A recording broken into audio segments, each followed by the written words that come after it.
بسم اللہ الرحمن الرحیم۔ جانور تول کر کے بیچنے کا 3 رواج مجھ کو معلوم ہوا، ان میں سے 2 ناجائز و حرام ہیں، 1 جائز۔ اب جو جائز ہے پہلے اس کو بتا دیتا ہوں کہ اگر یہ آپس میں طے ہوا کہ میں مثلا 400 روپیہ کلو کے حساب سے خرید لوں گا، تم اس کا پورا وزن کر کے مجھے بتاؤ کتنا ہوا۔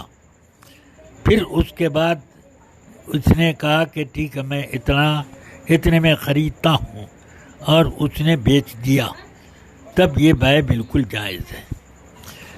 لیکن اگر یوں کہا کہ میں 400 روپے کے اعتبار سے 400 فی کلو کے اعتبار سے اس پورے جانور کو میں نے خریدا، اس نے کہا کہ میں نے بیچا، تو یہ بیع ناجائز ہوئی، کیونکہ جب خریدا اور بیچا اس وقت نہ دام معلوم ہوا کہ کتنا ہوا ٹوٹل، اور نہ یہ کہ مبیع معلوم ہوئی کہ کتنی وزن دار۔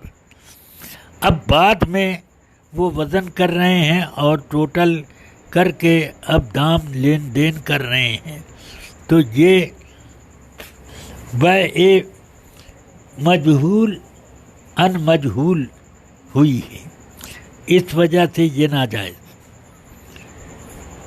ہاں اگر بھاؤ طے کرتے وقت یہ کہا کہ 400 کے حساب سے ہے، اور جب خریداری کرنی تھی پورے جانور کو وزن کر کے 400 کے حساب سے اس نے کہا کہ بیچتا ہوں، اور انہوں نے کہا میں خریدتا ہوں، ٹوٹل یہ ہے، تو یہ جائز ہے۔ تیسرا طریقہ یہ کہ اس جانور میں جتنا گوشت ہے وہ میں نے 500 روپے کلو کے حساب سے خریدا، اور اس نے کہا میں نے بیچا،